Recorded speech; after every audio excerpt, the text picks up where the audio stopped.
Buenas tardes. Nuestro grupo va a hablar sobre la ejecución del presupuesto público del Ministerio de Transporte.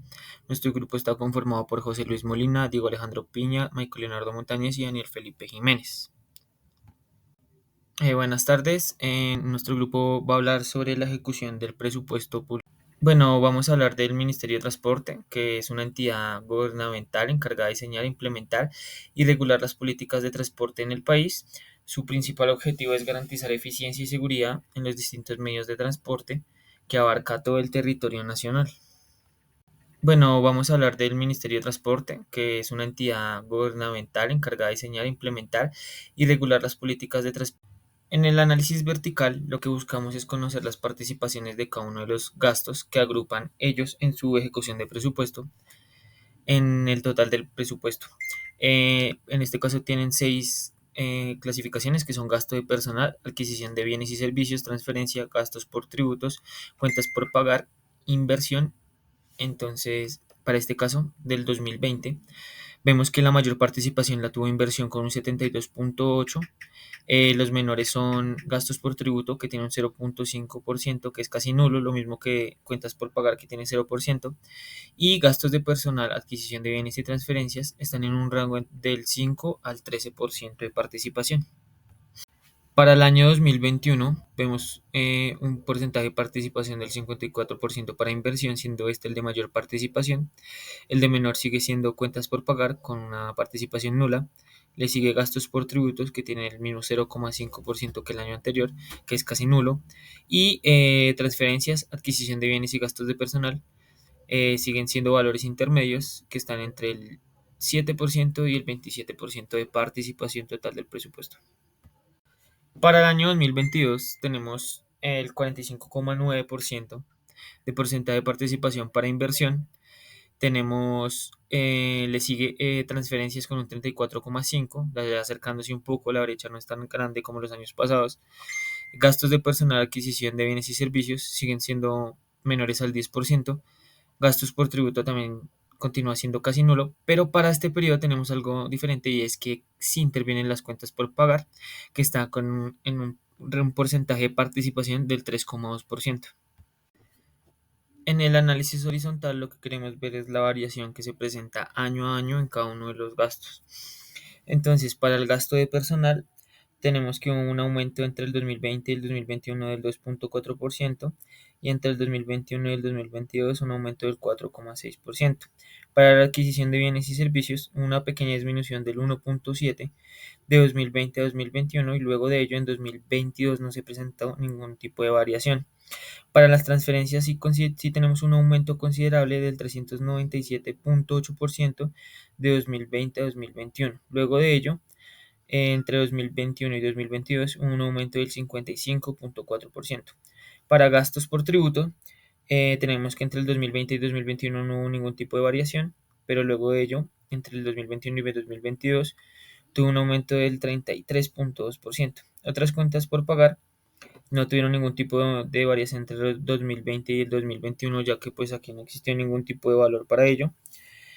Y para el 2022 se registró ya un valor de 13.215.388.000.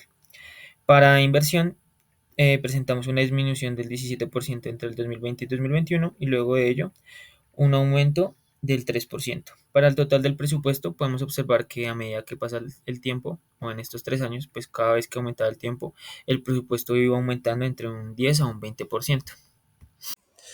Ahora bien, haremos el análisis de la ejecución presupuestal del año 2020.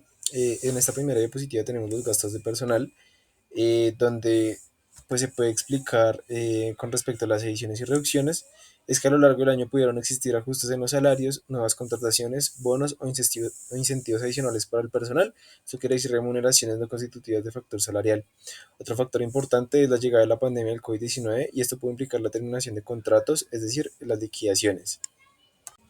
En cuanto a la adquisición de bienes y servicios, tenemos que en las adiciones está relacionado con una contratación por urgencia manifiesta debido a la emergencia del COVID-19 para poder suplir las necesidades emergentes.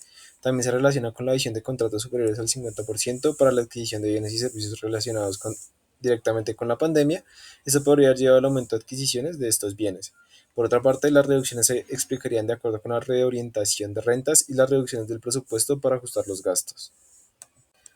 En cuanto a las transferencias, podemos notar que donde más hubieron reducciones fue en las mesadas pensionales, en las cuotas de las partes pensionales y los aportes de prevención de pensiones.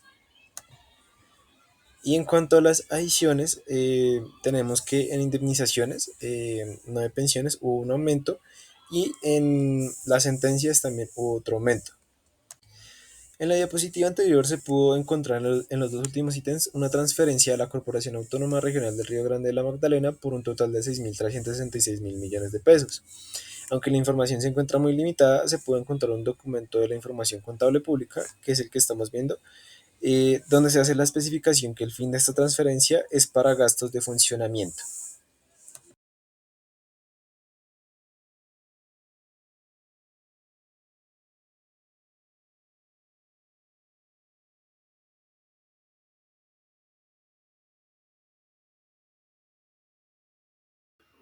Bueno, como lo han venido hablando mis compañeros anteriormente, yo voy a analizar en la ejecución presupuestal del año 2022 del Ministerio de Transporte y Gestión General. Para esto lo que hice fue un Excel y agregué una cuadrícula donde se indicará el respectivo análisis de estos rubros. Al analizar el ítem de salario, podemos ver que el Ministerio de Transporte redujo su presupuesto inicial en 400 millones, lo que provocó que el presupuesto vigente se convirtiera en 26.828.316.000 pesos. Esta reducción podría deberse a ajustes presupuestales para asegurar una mayor eficiencia en la gestión de recursos o cambios de política. En cuanto al recurso de remuneraciones no constituidas de factor de salario, podemos ver que hubo un aumento en 400 millones de pesos, elevando el presupuesto vigente o el presupuesto que se tenía inicialmente en 3.865.191.000 pesos. En cuanto al rubro de adquisición de bienes y servicios, podemos ver que hubo un aumento de 686 millones y que quedó en un presupuesto vigente de 24.733 millones. Esto puede verse posiblemente por mayores ingresos, reasignación de recursos o nuevas necesidades. En cuanto al rubro de sentencias y conciliaciones, podemos ver que se ven en dos partes. En la primera se puede ver que hubo un presupuesto inicial de 11.000 millones aproximadamente y que no se reportaron adiciones. Sin embargo, se produjo una reducción de 248 millones aproximadamente. Esta reducción podría indicar una gestión más eficiente en la resolución de litigios y conciliaciones o posiblemente una disminución en la carga del trabajo legal. Sin embargo, podemos ver que hay un segundo rubro, lo que podría indicar a que hay un error en el reporte o una reclasificación presupuestal dentro del ministerio. Esto, ya sea en el primero o en el segundo, nos puede sugerir que hay una gestión más eficiente de los recursos en este ámbito.